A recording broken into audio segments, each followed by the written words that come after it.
Testemunhos para a Igreja, volume 6. Capítulo 27. A obra espiritual do médico. Todos os que exercem a medicina podem, pela fé em Cristo, ter em sua posse uma cura do mais alto valor, um remédio para a alma enferma de pecado. O médico convertido e santificado pela verdade é registrado no céu como um cooperador de Deus, um seguidor de Jesus Cristo. Mediante a santificação da verdade, o Senhor dá aos médicos e enfermeiras sabedoria e habilidade para tratar os enfermos, e essa obra vai abrindo a porta firmemente fechada de muitos corações.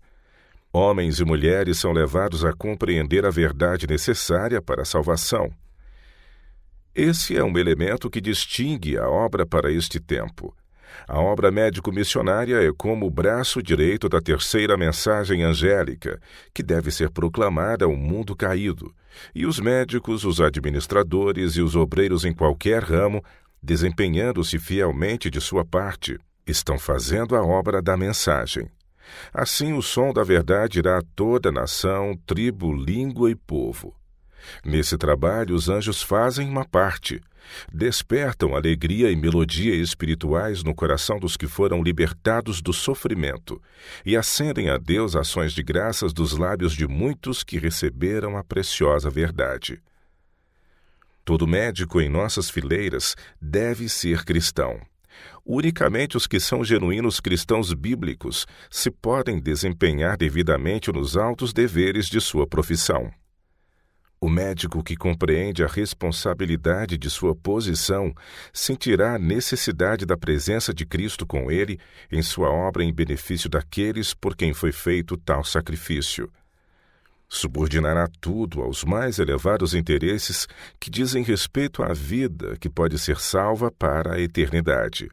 Fará tudo ao seu alcance para salvar tanto o corpo como a alma. Procurará fazer justamente a obra que Cristo faria se estivesse em seu lugar.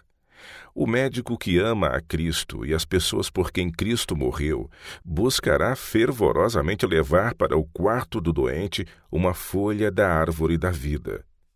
Ele procurará partir o pão da vida com o sofredor. Não obstante os obstáculos e dificuldades a serem enfrentados, essa é a obra sagrada e solene da profissão médica. A verdadeira obra missionária é aquela em que a obra do Salvador é mais bem representada, mais exatamente copiados os seus métodos, sua glória melhor promovida. A obra missionária que falha em atingir essa norma é registrada no céu como deficiente. É pesada na balança do santuário e achada em falta. Os médicos devem procurar encaminhar o espírito dos doentes para Cristo, o médico da alma e do corpo. Aquilo que os profissionais da saúde apenas podem tentar fazer, Cristo realiza. O agente humano se esforça para prolongar a vida. Cristo é a própria vida. Aquele que passou pela morte, a fim de destruir o que tem o império da morte, é a fonte de toda a vitalidade. A bálsamo em Gileade, a médico. Cristo suportou morte angustiosa sob as mais humilhantes circunstâncias para que pudéssemos viver. Depôs sua vida preciosa a fim de vencer a morte, mas surgiu da tumba e as dezenas de milhares de anjos que vieram assistir o retomar ele a vida que depusera, ouviram-lhe as palavras de triunfante alegria quando ele se ergueu do fendido sepulcro de José proclamando: Eu sou a ressurreição e a vida. A pergunta, morrendo o homem, porventura tornará a viver, foi respondida. Ao sofrer a pena do pecado, baixando à sepultura, Cristo iluminou a sepultura para todos quantos morrem na fé. Deus, em forma humana, trouxe à luz vida e salvação pelo Evangelho. Morrendo, assegurou Cristo a vida eterna a todos que nele creem. Morrendo, condenou o originador do pecado e a infelicidade de sofrer a pena do pecado, a morte eterna. Possuidor e doador da vida eterna, Cristo era o único ser que podia vencer a morte. Ele é nosso Redentor, e bem-aventurado é todo médico que, no verdadeiro sentido da palavra, é um missionário, um salvador de almas por quem Cristo deu a vida. Tal médico aprende dia a dia do grande médico a cuidar e trabalhar pela salvação e cura de homens e mulheres. O Salvador acha-se presente no quarto do doente, na sala de cirurgia, e seu poder opera grandes coisas para a glória do seu nome. O médico pode efetuar um nobre trabalho, desde que esteja ligado ao grande médico. Ele pode encontrar oportunidade de dirigir palavras de vida aos familiares do doente, cujo coração está cheio de simpatia pelo sofredor, e pode acalmar e erguer o espírito do paciente, levando-o a olhar àquele que pode salvar perfeitamente todos quantos se aproximam dele em busca de salvação. Quando o Espírito de Deus opera na mente do enfermo, levando-o a indagar a verdade, trabalha o médico pela preciosa alma como faria Cristo. Não deve insistir com ele sobre qualquer doutrina especial, mas encaminhá-lo a Jesus como o Salvador que perdoa os pecados. Os anjos de Deus impressionarão a mente. Alguns se recusarão a ser iluminados pela luz que Deus deseja fazer brilhar nas recâmaras da mente e no templo da alma. Muitos, porém, corresponderão a essa luz, e desses espíritos serão banidos o engano e o erro em suas diversas formas. Toda oportunidade de trabalhar como fez Cristo deve ser cuidadosamente aproveitada. O médico deve falar acerca das obras de cura realizadas por Cristo, de sua benignidade e amor. Ele deve crer que Jesus é seu companheiro, que lhe está de fato ao lado. Somos cooperadores de Deus. 1 Coríntios capítulo 3, verso 9. Nunca deve o médico negligenciar o encaminhamento do espírito dos doentes a Cristo, o médico dos médicos. Uma vez que ele tenha o Salvador no coração, seus pensamentos serão sempre dirigidos ao restaurador do corpo e da alma. Conduzirá a mente dos aflitos àquele que pode restaurar, que, quando na terra, restituía o enfermo à saúde e curava a alma da mesma maneira que o corpo, dizendo: Filho, perdoados estão os teus pecados. Marcos capítulo 2, verso 5.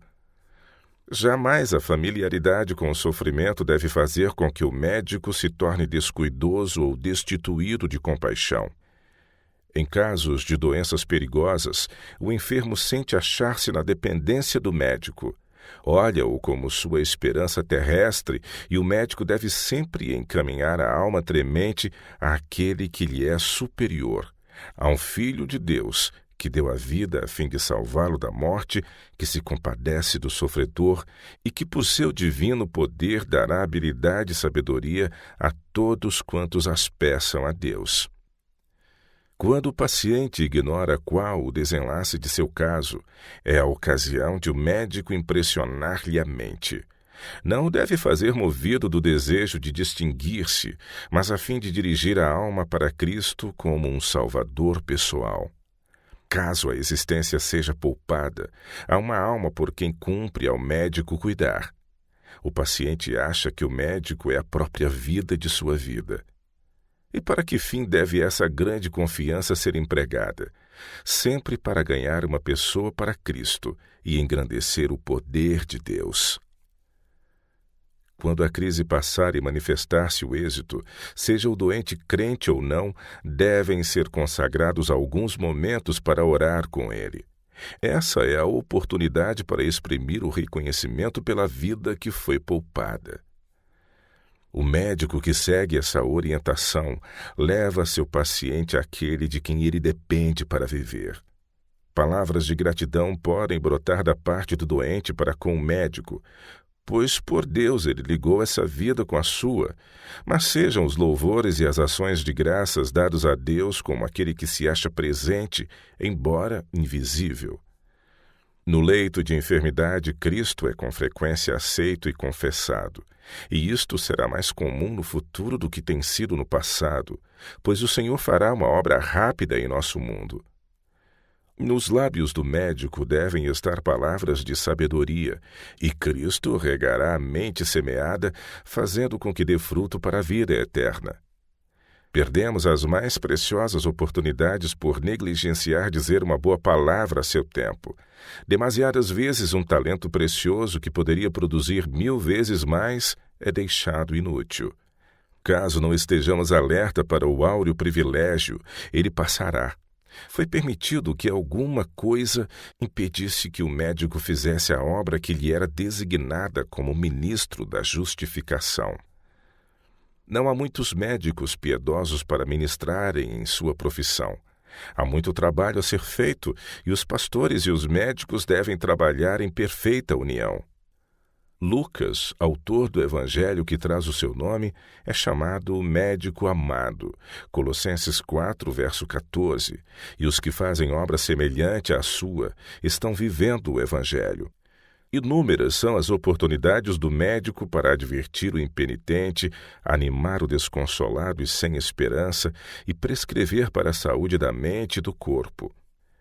Ao instruir assim o povo nos princípios da verdadeira temperança e como guardião de almas, aconselhar os que se acham física e mentalmente enfermos, o médico está desempenhando sua parte na grande obra de preparar um povo para o Senhor. Eis o que a obra médico-missionária tem de realizar em sua relação para com a terceira mensagem angélica. Os pastores e os médicos devem trabalhar harmonicamente com zelo para salvar almas que estão sendo emaranhadas nas redes de Satanás. Cumpre-lhes dirigir homens e mulheres a Jesus, sua justiça, sua força e a saúde de sua expressão. Cumpre-lhes cuidar continuamente das pessoas. Alguns há que estão lutando com fortes tentações, em perigo de serem vencidos na luta contra os agentes satânicos. Serão essas pessoas passadas por alto sem lhes dar assistência? Ao notar uma pessoa em necessidade de auxílio, deve-se iniciar uma conversa com ela, mesmo não a conhecendo. Deve-se orar com ela e encaminhá-la a Jesus. Essa obra pertence tão certamente ao médico como ao pastor. Mediante esforço público e particular, o médico deve procurar atrair almas a Cristo. Em todos os nossos empreendimentos e em todas as nossas instituições, Deus deve ser reconhecido como o obreiro mestre. Os médicos devem conduzir-se como representantes de Cristo.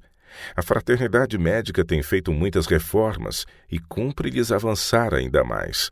Aqueles que têm nas mãos a vida de criaturas humanas devem ser educados, dignos, santificados.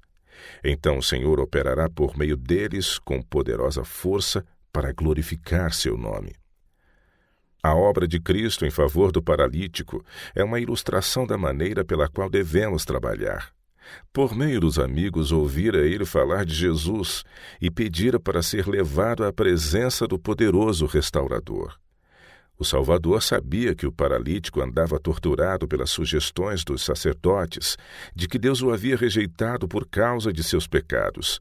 Portanto, sua primeira obra foi dar-lhe paz de espírito. Filho, disse, perdoados estão os teus pecados.